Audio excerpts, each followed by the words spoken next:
जय गुरुदेव। बाबा जय गुरुदेव ने फरमाया, जय गुरुदेव वचन माना। भक्तों का अपमान ऐसा होता है, जहाँ भक्तों का देश में अपमान होता है उसका इतिहास और भी ठोस और भरा हुआ है। हम लोग इसको नहीं जानते हैं।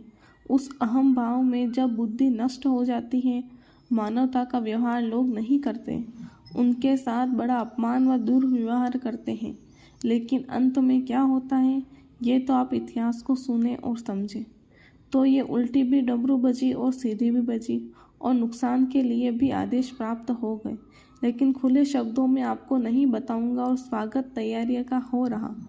इसमें हम 11 दिन तक पूर्ण इसमें कार्य में सभी लोग भक्त मंडली संलग्न पूर्ण रूप से जरा भी सुस्ती न करें और पूरी लगे रहें। जब तक वह काम पूरा न हो जाए भक्तों के द्वारा, तब तक भक्त नर नारी इसको कभी भी पीछे न करे। मैं कोई पागल नहीं हूँ। बहुत ही समझदारी की बात है, मुझे कोई नशा नहीं चढ़ा। मैं कोई पागल नहीं हूँ जो इतने लोगों को बिठाकर संदेश भौतिक आध्यात्मिक मानवता का, अच्छाई बुराई का, तो मैं कोई नशा नहीं पिए हूँ। चरित्र सबसे बड़ा धन है। जहाँ पर यह बताया जाता है कि चरित्र मानव की पोशाक है, यदि चरित्र मनुष्य में नहीं है तो धन उसके पास है, तो सब कुछ उसके पास नहीं है, तो कुछ उसके पास नहीं है, सब कुछ उसका खत्म हो गया। खाली एक खोखला एक जिस्म उसको शरीर दिखाई देता। लेकिन जिस व्यक्ति के पास चरित्र है उसके पास सब कुछ है। चरित्र में क्या? सत्य हो, रहम हो, दया हो, सेवा और परोपकार, दूसरों का उपकार हो, ये चीज़ें अंदर होनी चाहिए। अगर ये चीज़ें नहीं हैं, रहम और दया नहीं, तो फिर यह मनुष्य और इंसान नहीं। देश में चरित्र की ज़रूरत है।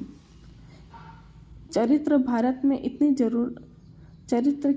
इतनी ज़रूरत और आवश्यकता इस धर्म देश में थी, जहाँ हामी पढ़ते हैं रामायण, भागवत गीता और शास्त्रों, फकीरों, महात्माओं की।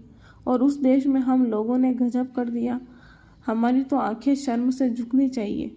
वह तो उसकी बात करते ही चुल्लू भर पानी में डूबकर मर जाना चाहिए। अब उनको देवताओं पर विश्वास नहीं रहा। जहाँ ऐसी शक्तियाँ जिनके ऊपर फूल चढ़ाती हैं, जिनके सामने स्तुति और आरती करती हैं, लेकिन कभी यह बोध होता है कि हम कितना असत्य बोलते हैं, हम क्या क्या करते हैं, दिन को रात को, हमारी इंद्रियाँ कहाँ कहाँ जाती हैं, कोई हमको ज्ञान नहीं। ऐसा मालूम होता है कि हमने अपने देवताओं को धोखा दिया। जब ये देवता खाने लगे, देवता मांगने लगे, तो मैं ऐसा विश्वास करता हूँ लोग मंदिरों में जाना छोड़ देंगे, क्योंकि वह कुछ खाता नहीं, वह कुछ कहता नहीं। आपकी बुराई रोज कह दे कि आपने आज से ये काम किया, ये आपने धोखा दिया, ये दुराचार किया, ये आपने शराब पी, ये आपने मांस मछली अंडा खाया, तो कल से ही मंदिरों और देव स्थानों में लोग जाना बंद कर देंगे। बिना महात्मा की यह काम नहीं होता। बिना महात्माओं के नर नारियों ये काम नहीं हो सकता। फकीरों की बड़ी अहमियत, बड़ी ज़रूरत, बड़ा मूल्यवान उसके लिए था। लेकिन आज फकीरों की हमने ज़रूरत, महात्माओं की आवश्यकता नहीं समझी।